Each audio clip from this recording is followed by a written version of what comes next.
นะ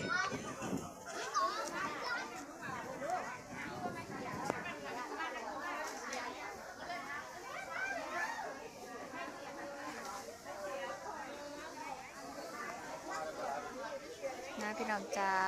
สวัสดีเด้อจะพายพามาเลาะตลาดพี่น้องจ้ามาเลยไปซื้อกับข้าวพี่น้องอันนี้นะว่า10 บาทลำไย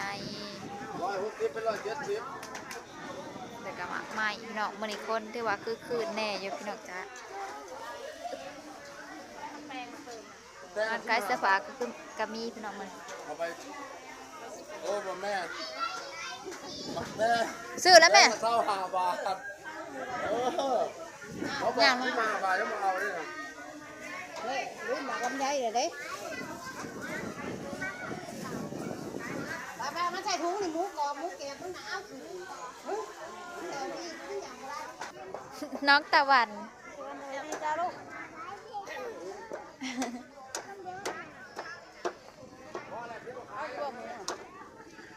ยังไม่ได้กินหมด ไปลูกพ่อก่อนหมูนะพ่อก่อน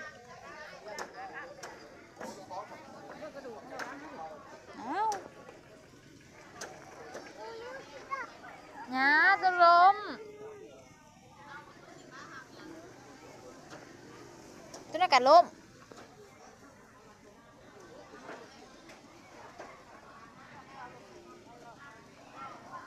ตลาดพี่น้องจ้าเอามาแล้วตลาดจ้าพี่น้องซื้อกับข้าวกับน้ำพี่น้องจ้าไหวกินไหวนั่นไหวหนีพี่น้อง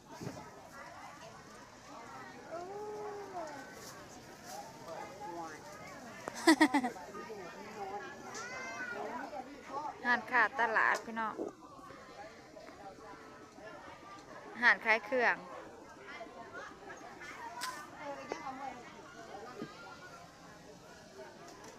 โอ้ถือกระตุกแสงไฟดวงจันทร์